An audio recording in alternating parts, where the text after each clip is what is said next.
The first thing Vesper noticed was the silence. It wasn't the peaceful, birds chirping silence of the suburbs. It was a heavy, pressurized silence, the kind of silence that only existed 70 floors up, behind triple-pane glass that turned the chaos of New York City into a mute, moving painting. The second thing she noticed was the pain. It started at the base of her skull, a dull, rhythmic throb that synchronized with her heartbeat. She tried to open her eyes, but the light filtering through the gap in the blackout curtains felt like a physical assault. She groaned, shifting her weight, and realized two terrified truths simultaneously. One, the sheets against her naked skin were Egyptian cotton, far softer than anything in her guest bedroom at home. Two, she was not alone. Panic, cold and sharp, pierced through the fog of her hangover. Vesper held her breath, her lungs burned with the effort to remain perfectly still. She moved her eyes, just her eyes, scanning the periphery. To her left, a man lay sleeping. He was face down, his head buried in a pillow. The sheet had slipped down to his waist, revealing a back that looked like it had been carved out of marble and tension. Broad shoulders tapered down to a narrow waist, muscles rippled slightly even in sleep. There was a scar, jagged and white, running across his right shoulder blade. It wasn't Julian. Julian, her husband, had soft hands and a softer back. This man looked like he could break things. Memories of the previous night crashed into her mind like shattered glass. The charity gala, the champagne that tasted slightly metallic, the sudden dizziness that had made the ballroom spin.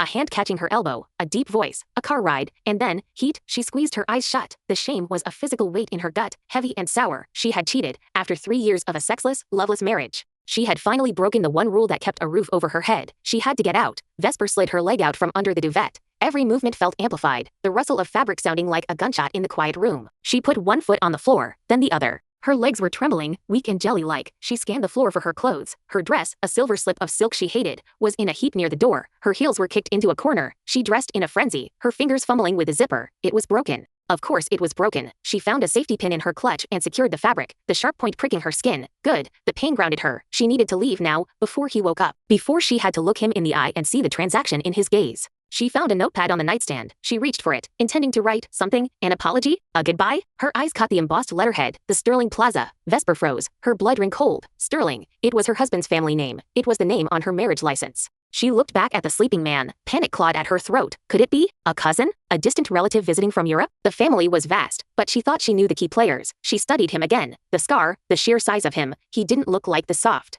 pampered men she met at Julian's parties. He looked dangerous. Maybe it's just a coincidence, she told herself frantically. It's the family hotel. He's just a guest. But the risk was too high. If this man knew Julian, if he recognized her. She opened her purse to check for her phone. Her wallet lay open. Inside, a stack of crisp $100 bills sat in a silver money clip. A bitter, twisted thought took root in her mind. If she left now, she was a runaway wife who had made a mistake. But if she paid him, he became a service. And she became the customer. It stripped the intimacy away. It turned a sin into a purchase. And if he was a stranger, it would confuse him enough to stop him from looking for her. Vesper pulled out 3 bills, $300. She walked to the nightstand. Beside a platinum Rolex and a heavy crystal tumbler half filled with water, she placed the money. She took the hotel pen, her hand shaking as she wrote on the notepad, "For the service, keep the change." She placed the note on top of the cash. She looked at him one last time. He hadn't moved. He was a stranger. He had to be. A beautiful, dangerous mistake. Vesper turned and ran. She didn't put her shoes on until she was in the elevator, watching the numbers descend, praying the doors wouldn't open to reveal a familiar face. 70 floors up, Damon Sterling opened his eyes. He hadn't been asleep. He had been listening to her erratic breathing, feeling the shift in the mattress as she fled. He rolled over, the movement fluid and controlled. He reached out to the space beside him. The sheets were still warm. He sat up, running a hand through his dark hair. Usually, the morning after a woman shared his bed, a rare, almost non-existent occurrence given his condition, he would feel the familiar clawing of nausea, the revulsion, the need to scrub his skin until it was raw. Today, there was nothing, no nausea, no panic, just a strange,